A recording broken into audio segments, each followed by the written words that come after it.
you have been solving the wrong problem. Not because you are not smart enough or not trying hard enough, but because the thing you have been working on, the circumstance you have been trying to change, the person you have been hoping will finally behave differently. None of that is actually the source of what you are feeling. The Stoics understood something that takes most people an entire lifetime to discover. And even then, many die having never fully grasped it. They understood that the quality of your life does not come from what happens to you. It comes from the relationship you have with what happens to you. Those are entirely different problems, and only one of them is actually yours to work on. For centuries, Stoic philosophy was dismissed as cold or detached, as the philosophy of people who had learned not to feel. But that is a misreading. The Stoics felt everything. Marcus Aurelius grieved. Seneca confessed fear. Epictetus endured suffering that would have destroyed most people. What they had was not an absence of feeling. They had a framework for meeting difficulty without being destroyed by it. Today, I'm going to share 10 truths drawn from that framework, not as comfort, as challenge. Because the insights that actually change a life are not the ones that make you feel better immediately. They are the ones that make you see more clearly. And seeing clearly is sometimes uncomfortable before it becomes liberating. Stay with this until the end. These truths build on each other. And by the last one, you will understand something about your own life that you may have been circling around for years. Truth 1. Your pain is trying to tell you something. Everything you have been taught about pain is designed to help you escape it, medicate it, minimize it, distract from it until it quiets down. And because of that training, you have been missing the most important messages your life has been trying to send you. Marcus Aurelius wrote, "The impediment to action advances action. What stands in the way becomes the way." He was not being poetic. He was describing a mechanism. The difficulty in front of you is not accidentally there. It is pointing at something.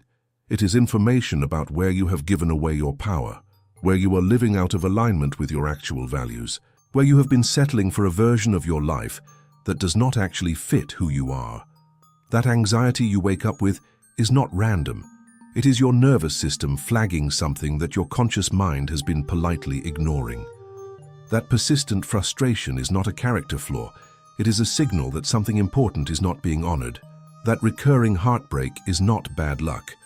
It is a pattern trying to show you something about what you keep choosing and why. But most people respond to all of this by trying to make the feeling stop rather than listening to what the feeling is saying. They treat the symptom and ignore the cause. And then they are confused when the same pain keeps arriving in different clothing. The Stoic practice here is deceptively simple. Instead of asking, "How do I get rid of this feeling?" ask, "What is this feeling trying to show me?" Not in a passive, endless processing way. In the direct, practical way of someone who wants real information. What truth am I avoiding? What am I tolerating that I should not be tolerating? What am I refusing to see because seeing it would require me to change something uncomfortable? Your pain is not your enemy. It is the most honest voice available to you. And the moment you stop trying to silence it and start trying to understand it, the relationship you have with your own life changes fundamentally. Truth 2. Most of your audience exists only in your head. You are exhausting yourself performing for people who are barely watching.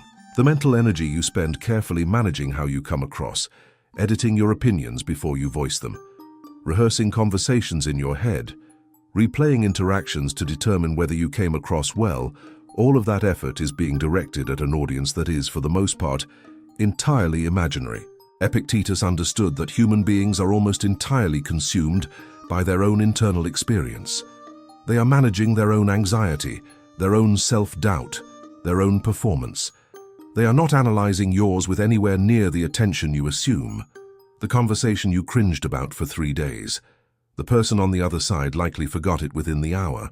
The opinion you shared carefully, worried it would land badly.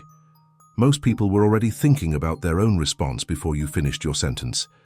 This is not a dismissal of your significance.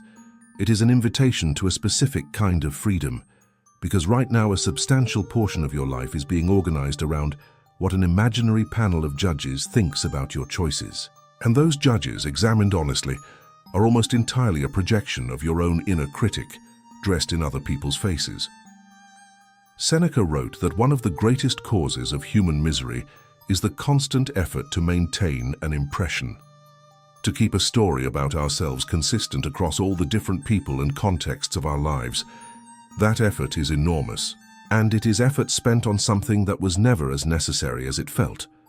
What would you do differently if you genuinely believed that most people were too focused on their own lives to be as concerned with yours as your anxiety suggests? Because that is actually the truth, and living in alignment with that truth rather than in fear of an attention that was never really there is one of the most liberating shifts available to you. Truth 3. Comfort is not the same as safety. You have been building protections that feel like safety, but function more like cages. The familiar job that requires nothing new from you. The relationships where you are careful never to be fully honest because honesty might disturb the equilibrium. The routines that keep you occupied without ever really challenging you. These feel like stability. But stability and growth are not the same thing, and a life that prioritizes stability above all else gradually shrinks. The Stoics practiced something they called voluntary discomfort. They deliberately chose difficulty in small doses, not to punish themselves, but to prevent comfort from becoming a dependency. Seneca would periodically live with deliberate austerity, eating simple food, removing luxury, exposing himself to the conditions he feared, not because he was an ascetic, because he wanted to know that he could handle hardship if it arrived. He wanted poverty to lose its power to frighten him.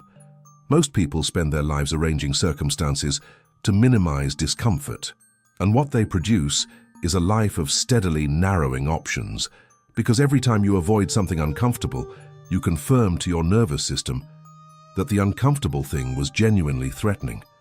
The avoidance itself creates the fear. The discomfort you never face keeps growing in the imagination. Confidence is not produced by thinking positively about your capabilities. It is produced by actually encountering difficulty and discovering that you are more capable than you feared. That discovery is only available on the other side of the thing you were avoiding. The version of you that is capable of what you actually want is being built through chosen difficulty. And right now, comfort may be doing more to prevent that version of you from emerging than any external obstacle ever could. Truth 4. Your thoughts are habits, not facts. The most important thing Epictetus ever said is also the most consistently ignored. He said, "People are not disturbed by things, but by the views they take of things." Your boss did not ruin your day. Your interpretation of what your boss said ruined your day. The past did not destroy your present. Your habitual thoughts about the past are doing that. The situation is one thing. Your relationship to the situation is another. And those are not the same problem. What makes this complicated is that thoughts do not arrive feeling like thoughts. They arrive feeling like reality. The thought, "I will never figure this out," does not announce itself as a recurring mental habit. It presents itself as an accurate assessment of your situation. And if you have been thinking it long enough, it has worn a groove in your mind so deep that it feels like simply seeing things clearly.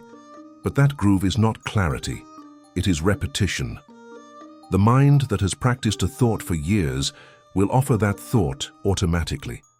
Not because it is true, because it is familiar. And familiarity, the mind, is very easy to confuse with truth. Marcus Aurelius spent years training his own mind away from resentment and catastrophizing, and towards something more accurate and more useful. Not because he did not have things to be resentful about, because he understood that a mind that is allowed to run on its habitual patterns without ever being examined or redirected becomes less and less capable of seeing clearly. The practice is not positive thinking, it is accurate thinking. When a familiar negative thought arrives, the question is not, "How do I make myself believe something more cheerful?" The question is this actually true? Or is this just a thought I have practiced so many times it feels true? That single distinction, held consistently, begins to change what the mind offers you by default. Truth 5. You are not waiting for the right time. You are waiting to not be afraid. Seneca wrote with a kind of urgency that still cuts through centuries. It is not that we have a short time to live, but that we waste so much of it. He watched people delay the things that mattered, while spending lavishly on the things that did not. He watched people prepare endlessly for a life they never quite began. He watched people mistake the feeling of waiting for the wisdom of patience. There is something you know you should do. You have known for longer than you want to admit. And you keep telling yourself that you will do it when the conditions are better, when you feel more ready, when there is less risk, when things calm down enough for the timing to feel right. But readiness is not a feeling that arrives before the action. It is a feeling that arrives as a consequence of it. The person who waited to feel ready before beginning never felt ready and never began. The person who began before they were ready discovered in the doing of it a confidence that the waiting never provided. Fear does not disappear when circumstances improve. Fear is a response to uncertainty, and anything genuinely worth doing contains uncertainty, which means fear will always be present at the starting line of anything that matters. The question is never whether you feel afraid. The question is whether fear gets to make your decisions. What you are waiting for is not the right time. You are waiting for a guarantee that you will not fail, that it will not be embarrassing, that it will work out the way you hope. That guarantee does not exist. It never will. And the life being spent in the waiting room of someday is the only life available to you. Truth 6. Your ego is protecting an identity that is keeping you small. Epictetus said, "If you want to improve, be content to be thought foolish and stupid with respect to external things." That instruction is almost impossible for most people, because the ego has spent years constructing a story about who you are. And that story, however limiting, feels safer than the uncertainty of actually changing. Think about the last time you refused to admit you were wrong. The energy required to maintain that position. The gymnastics of reasoning required to protect a view you privately suspected was mistaken. That energy was not protecting you. It was protecting a version of you that may not even be worth protecting. The ego resists being seen as less than it believes itself to be, so it avoids asking for help, because help means admitting you do not have the answer. It avoids genuine feedback, because feedback means something needs to change. It avoids the risks that could lead to visible failure, because failure might change what people think about you. And in avoiding all of those things, it prevents exactly the learning, the connection, and the growth that would actually make your life better. Marcus Aurelius wrote about the importance of remaining permeable, open to being corrected, willing to hear that he had been wrong. He said that when someone shows you your error, they are not harming you. They are doing you a service. The harm is to remain in the error. Your ego will make you comfortable and small. Your willingness to be occasionally seen as uncertain or mistaken will make you capable and growing. That is the trade, and only one side of it leads somewhere worth going. Truth 7. Forgiveness is an act of self-interest, not generosity. Seneca wrote, "To be angry is to punish yourself for the wrongs of another. You are carrying weight you did not agree to carry. The person who hurt you may have moved on entirely. They may not think about what they did. They may not know how much space they still occupy in your mind. And yet there you are, still paying the cost of what they did, still giving them free access to your peace, still letting a moment that is over continue to define how you feel in moments that are not. This is not about what they deserve. This is about what you deserve. And what you deserve is your own attention and your own energy back. Holding resentment is not justice. Justice is something that operates in the world. Resentment operates only inside you. It does not punish the person who hurt you. It punishes you every day quietly, through the space it takes up, and the energy it consumes and the moments of your actual present life that it steals. Marcus Aurelius chose to let betrayal make him wiser, rather than bitter. He did not erase what happened. He refused to let it become the story he told about his life going forward. The best revenge, he wrote, is to not be like him who performed the injury. Forgiveness does not mean that what happened was acceptable. It does not require reconciliation or continued proximity. It means deciding that the past will no longer be given authority over the present. It means taking back the energy that has been flowing toward a wound that cannot be healed by your continued attention to it. You cannot heal what you refuse to release, and you cannot release what you keep feeding with your focus.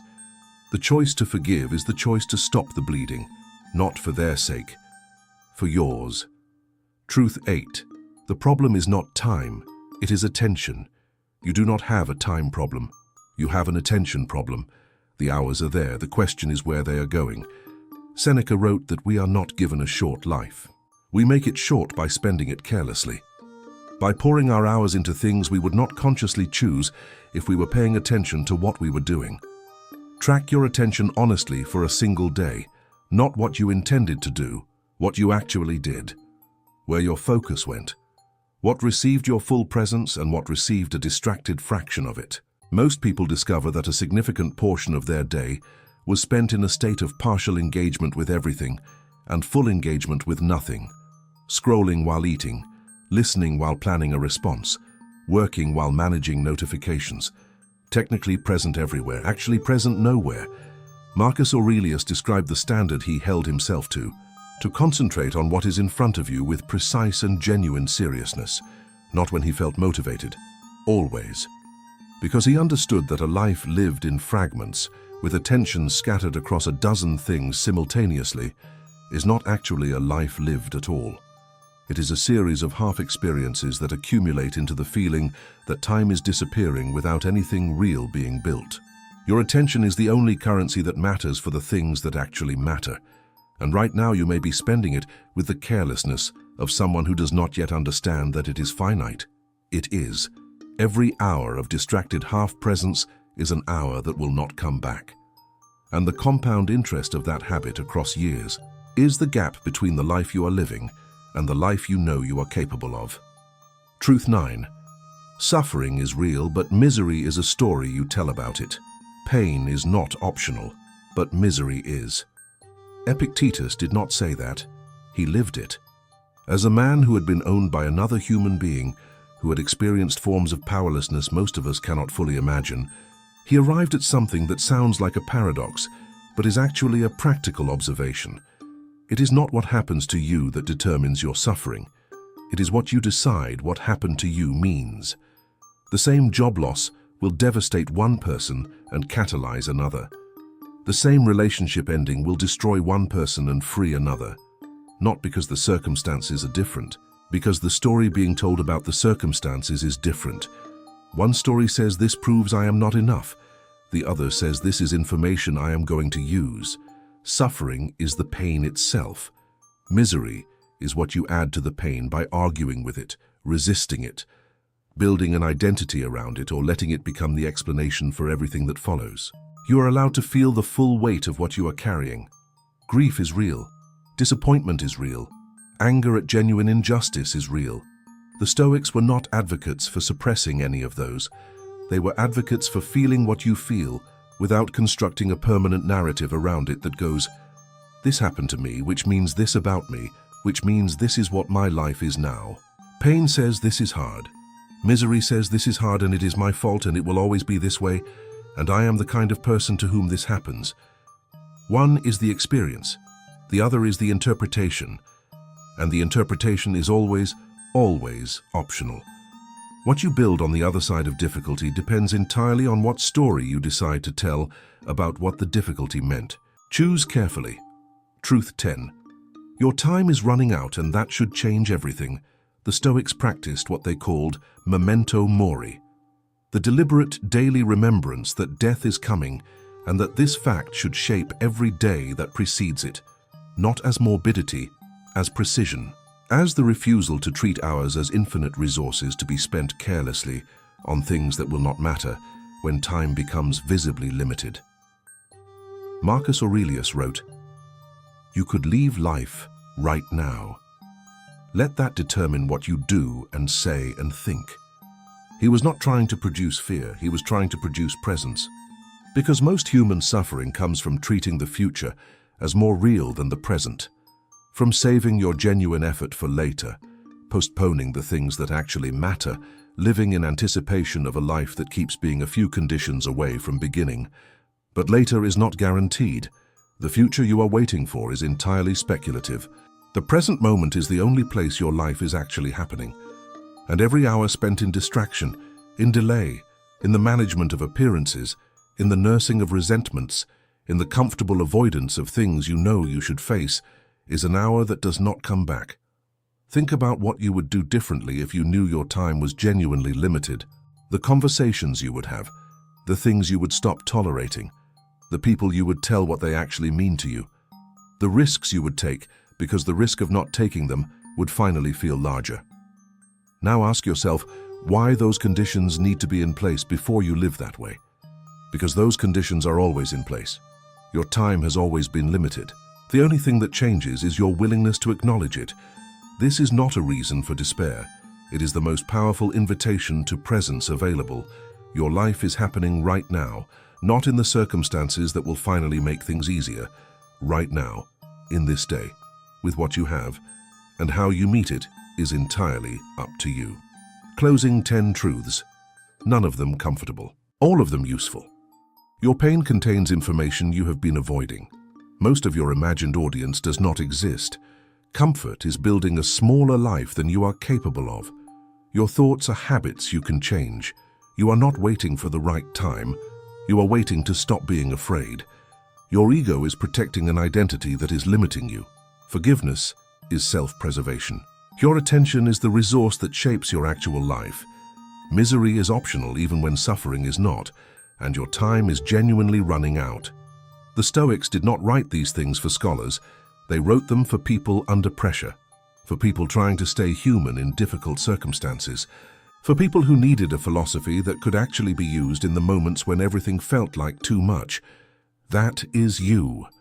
Not in some future version when you have things more figured out. Right now, with the actual life you are living. You do not need to apply all 10 of these at once. Find the one that named something you already knew, but had not yet been willing to say out loud. Start there, just there. Because the truth that changes a life rarely arrives as a complicated system. It usually arrives as a single, honest recognition that something needs to shift, and then you shift it. One choice, one day, one honest conversation with yourself at a time. If something in this video reached you, leave a comment below. Write one sentence, the truth I am choosing to live by. Not a performance, a commitment to yourself. Subscribe to Stoic Journal and turn on the bell. Every week there is content like this, built for people who are serious about seeing clearly and living accordingly.